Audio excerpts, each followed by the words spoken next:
Hi everybody. Late night here in Eugene, Oregon. We live south of here, but about an hour south of here. But I did go to school here. I went to community college here, and Lane Community College, Lane Community College and University of Oregon. Getting grants and things like that, Social Security money from my late dad and things.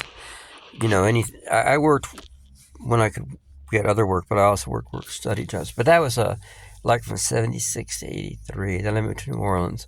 But anyway, I'm from Virginia originally. The first time I came to Eugene was when my mom was going to summer school here with my sister. She was going to University of Oregon. But anyway, I hitchhiked up here from Medford. I was out west camping with some people.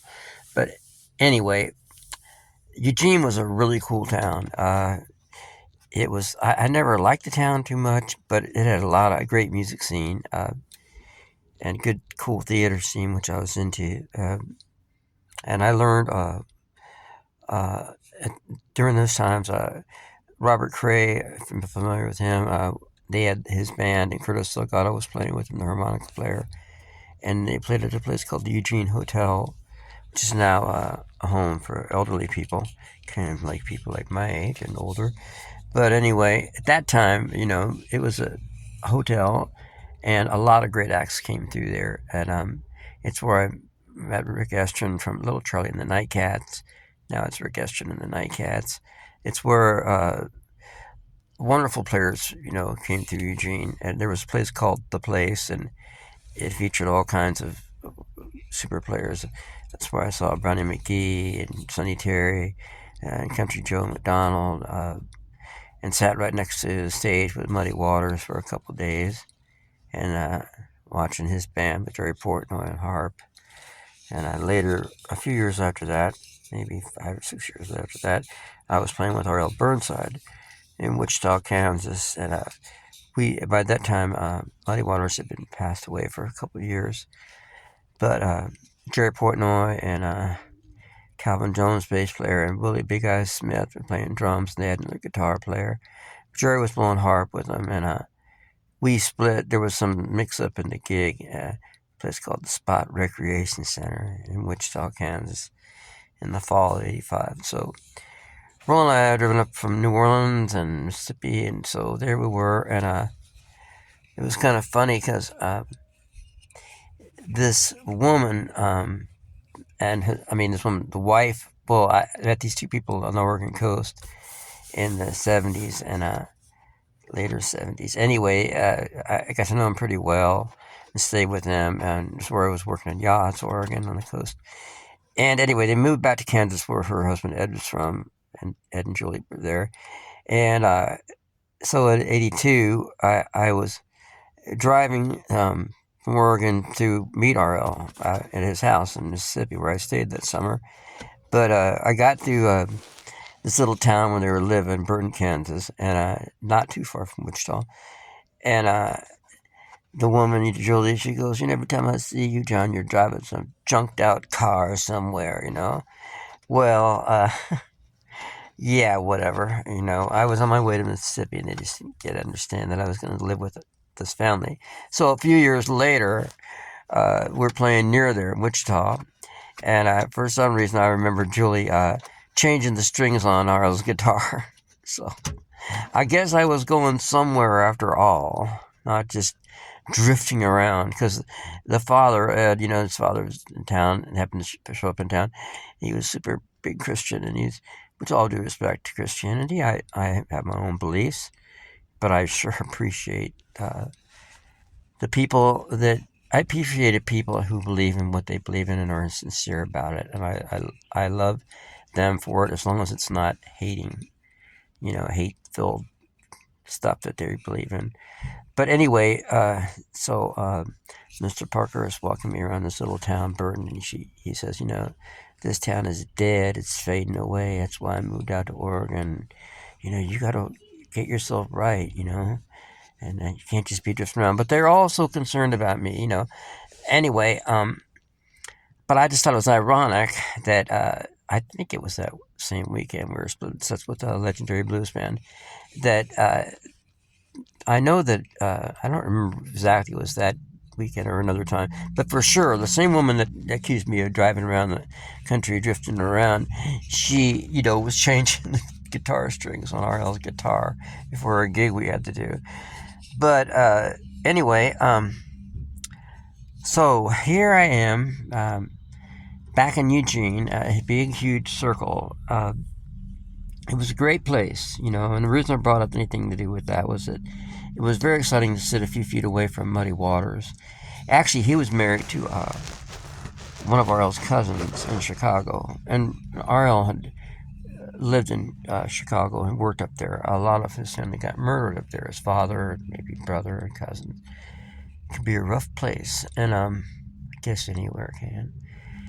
But anyway, I remember when we were playing in Chicago, we went to the west side where his family was, and one of his cousins, other cousins, said that when Muddy Waters divorced the other cousin, and she didn't allow any more music from Muddy Waters to be played in her house or apartment, or whatever. But back to Eugene, it was really cool just sitting 5 feet away, just right on the edge of the stage for a weekend listening to these people. But that's the kind of scene it was now. I don't know what's going on in Eugene now. I have no idea. We come here because I have to check out doctors at the hospital, and it's where they did the emergency brain surgery last year on me, and I saw a brain doctor of some sort today, and he said, "Oh, it's doing really well," so I'm glad to hear that. I still have to watch the procedures. But anyway, I don't know what kind of music scene there is in Eugene, because I just stay at home playing. But I do know that Rosalie is inside the store shopping, and it is outrageous, the prices on simple groceries, whether it be more of a discount place like Costco, or this is another discount place, Winco. But I don't want to get into politics on this channel, but it's got to do with corporate greed, and we're on a fixed income, and we're getting screwed by this treatment, honestly speaking. So we're probably luckier than 90% of so many other people, and at least we have, we're not on the street, and we're paying off slowly a house that I got luckily before prices, like this was for less than $100,000. You're paying a mortgage on it, like $750 a month, which is what an apartment cost years ago. Now you can get one like that. It was one bedroom. Anyway, I don't understand inflation. I'm not an economist. I don't know. I just think it's insane. I mean, you have people, wages don't go up, but prices go up. You have a man in the White House, ultra super billionaire, and I won't get into much what I think about him, and he could have been, he just is what he is. So like so many others, and I don't know who drives or what drives the prices up, but I know that they're outrageous, and at least in the United States, and I don't know what they're like in other countries, but I imagine, I mean, they say inflation is good. They say it's necessary, but I don't really understand that. I don't really understand why the super rich can't pay a fair share of taxes, and why the poorer people have to take that burden. Why people that work so hard, all their lives, and try to raise family, and try to do good, and they're the ones, that have to pay, for everybody else. And I don't know. I never understood it, But who am I to say anything? Except I have a big mouth, so I will. And I'll say that the system is broken, whether it be dealing with drug addicts, dealing with every kind of problem, all over the world. It just seems like humans we haven't been able to get a hold of it, and I don't have any answers. I don't know. It's weird. It's just, technology is great. Like doing this and putting it out there is great. But YouTube's changed, and I don't even. I'm happy to reach a few people. Maybe a few people will see this, but it's when I first started this thing 5 years ago or 4 years ago, whatever. I was getting, a fair amount of views on a normal video, but now it's changed. I guess you have to pay for that. I haven't done that yet to get more views. The shorts get more views, but I reach, a few of you guys that care about this. I care about what I'm trying to do, which is normally not talk about things as much. But I was just thinking because when Rosalia came back, she's like shopping alone because I buy too much stuff. But she came back, she goes, "Oh yeah, this and this is more expensive, this and this." But we'll get by. But I think that families that have less than we have, and you could say, well, they shouldn't have started to raise a family if they couldn't afford it. Well, it doesn't go down that easy, and my point is, I think the basic point is that everyone knows about this, and I suppose it's in all countries that the rich, the super rich, always have a way of getting over on everybody else with their tax loopholes, and they take advantage of their workers. And they have people like Jeff Bezos. It's just common knowledge, and then I watched a video from this woman explaining how there are 5 major arms dealers in this country. I can't repeat who they are. I don't remember.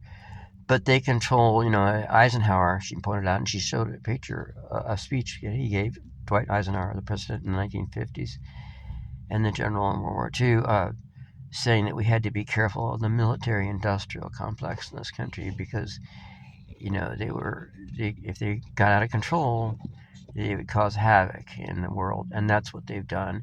And she explained how really we haven't won a war in this country in I don't know how many years, decades. But she said that they want the wars, as people want the wars, and of course it's true, to keep going on and on and on and that's what the war in Iraq with second George Bush and Dick Cheney, he was part of Halatron or I don't know, some arms company, and it's called a war criminal, and he is, he was, and is, and all these people, they profit off uh, our weapons and to kill people. So this world is a weird place, and I don't know how many more years I have on it, and I have to just spend my time, you know, trying to do best I can do. I'm no longer addicted to narcotics or even cigarettes, and so that's something good. I'm not talking about legal narcotics. Before illegal, it got me on legal stuff, but it was all terrible. But anyway, it's a strange time in the world's history, but maybe it's always been strange. And, human beings are weird. I mean, I know that chimpanzees are known to, I guess, gone to war. They will attack each other, and they'll eat other monkeys and things. But we as a species seem to be especially horrible with that. And sometimes I think I ask if whoever invented the place, why didn't they just leave people out of the equation? Why did they have to invent such a cruel species, like people? I mean, whoever the deal, whatever happened, I know people are incredible. They've done wonderful things, but um, it just seems crazy. Anyways, it's just rambling. So, um, I guess if anybody happens to hear this, it's just rambling in a late night grocery store parking lot, waiting for old Rosalia to come back with discount groceries. One of those all night long places. But I was kind of reminiscing because it's right around here where I first met Curtis Delgado in '78. And if you're not familiar with him, check him out on YouTube. You know, that's what his whole life's been all about.